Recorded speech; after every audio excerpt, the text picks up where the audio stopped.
Hello viewers, welcome to freelancing hub. সবাই কেমন আছেন? আশা করি সবাই ভালো আছেন। তো আজকে অনেকদিন পর আপনাদের মাঝে একটি ভিডিও নিয়ে আসলাম। তো আজকে থেকে আমাদের Adobe Illustrator CC এর কোর্স সম্পূর্ণ ফ্রিতে শুরু। তো আজকে আমাদের ক্লাস নাম্বার 1। তো চলুন ভিডিওটি শুরু করি।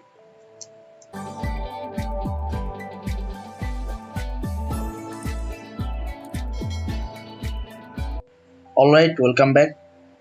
তো Adobe Illustrator সফটওয়্যারটি ওপেন করার পর আমাদের একটি নিউ উইন্ডো নিতে হবে।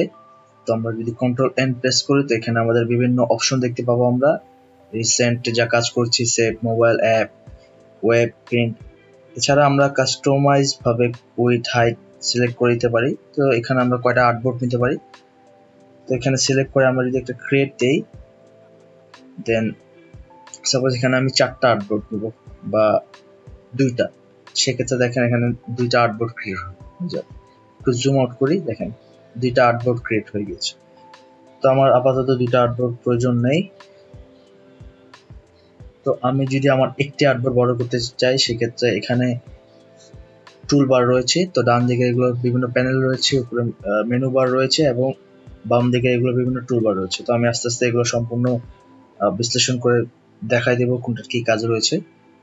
তো আমরা এখানে এই টুলটি সিলেক্ট করার পর আর্টবোর্ড টুল, যার শর্টকাট হচ্ছে Shift+O। এখানে দেখেন মাউস ড্র্যাগ করলে দেখা যাচ্ছে। তো এখানে ধরে আমরা এটাকে একটু বড় করে ফেলতে পারি। তার এতটুকু সাইজ ঠিক আছে আপাতত। আমরা যখনই কিবোর্ড থেকে স্পেস বার ক্লিক করব, দেন এখানে আমাদের ড্র্যাগ করা টুলটা এসে বলবে যে এই আইকনটি, যেটাকে হ্যান্ড টুল বলে। তো আজকে আমাদের ক্লাস নাম্বার 1। তো আমরা বেসিক কিছু জিনিসের সাথে ইন্ট্রোডিউস হলাম। তো আজকে আমি আপনাদের একটি টুলে দেখাবো, সেটা হচ্ছে সিলেকশন টুল। তো এই সিলেকশন টুল হচ্ছে প্রথমে এটি এর যেখানে ক্লিক করা আছে। তো সিলেকশন টুলের শর্টকাট হচ্ছে V। তো এই টুলের মাধ্যমে আমরা কি করতে পারবো চলুন দেখি। তো আমি এখানে একটি রেক্টেঙ্গল টুল বা যে কোনো একটি টুল নিতে পারি। তো আমি একটি রেক্টেঙ্গল টুল নিচ্ছি। এভাবে ধরে ড্র্যাগ করলে আমাদের একটি রেক্টেঙ্গল তৈরি হয়ে যাবে। এছাড়া যদি আমরা একবার ক্লিক করি, সেক্ষেত্রে এখানে সাইজ বলবে, আমরা সাইজ দিয়ে ওকে দিলে একটা নির্দিষ্ট সাইজের রেক্টেঙ্গল তৈরি হবে। তো আপাতত এটি আমি দিচ্ছি না। তো একটি রেক্টেঙ্গল নেওয়ার পর আমি এখানে সিলেকশন টুলটি সিলেক্ট করে অল্ট ধরে যদি আমি এটা পাশে ড্র্যাগ করি, সেক্ষেত্রে দেখেন এটি কপি হয়ে যাচ্ছে। অল্ট সাথে আমি যদি শিফট ধরি, সেক্ষেত্রে একটি নির্দিষ্ট প্রপোর্শনে এটি ড্র্যাগ এবং মুভ হচ্ছে, আপনারা হয়তো দেখতে পাচ্ছেন। তো আমি কপি নিয়েছি। এখন যদি আমি কাজটি পুনরায় করতে চাই, সেক্ষেত্রে আমাকে কন্ট্রোল ডি প্রেস করতে হবে। তো দেখেন কন্ট্রোল ডি প্রেস করার পর আমার আরেকটি কপি হয়ে গিয়েছে। তো আমি এগুলো একসাথে ড্র্যাগ করে আমি একটু মুভ করে মাঝামাঝি রাখি। তো যদি আমার মনে হয় একটু বেশি বড় হয়ে গিয়েছে, সেক্ষেত্রে আমি এভাবে অল্ট শিফট দিয়ে ছোট করতে পারি। অল্ট শিফট প্রেস করে ছোট করলে একটি নির্দিষ্ট প্রপোর্শনে ছোট হবে। তো যেহেতু আমি ছোট করেছি, এখানে একটু চাপিয়ে দিতে পারি লেফট সাইডে। তো আমি একটি কপি করছি।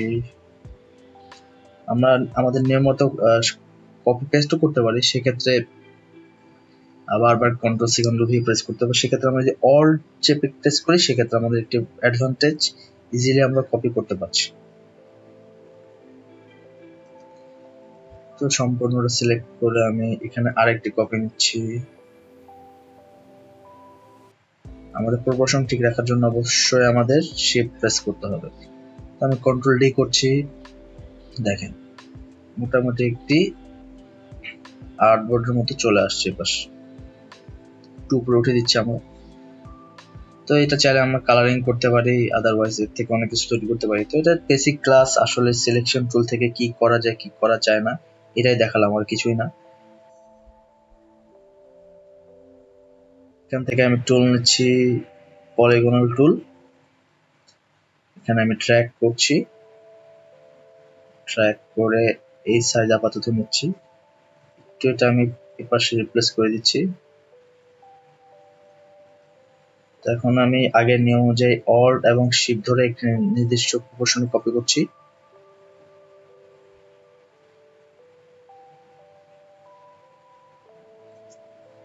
এখন আমি কন্ট্রোল ডি প্রেস করছি। এখন আমি সম্পূর্ণটা সিলেক্ট করে ঠিক আগের মতো অল চেপে আমি শিফট প্রেস করে নির্দিষ্ট প্রপোর্শন আবারও কপি করলাম।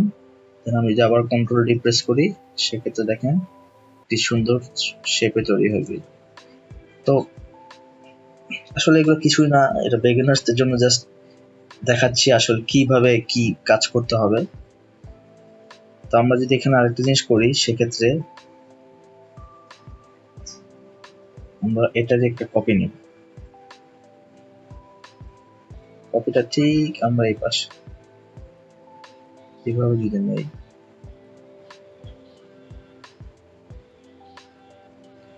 তো বলছিলাম এটা হচ্ছে Adobe Illustrator CC 2019।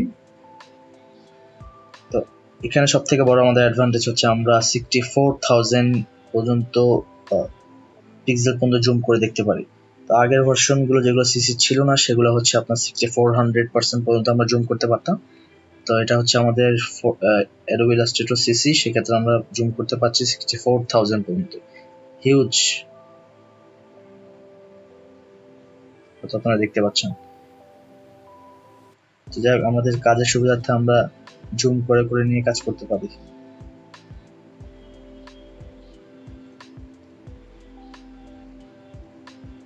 এখন এটা আমরা ড্র্যাগ করে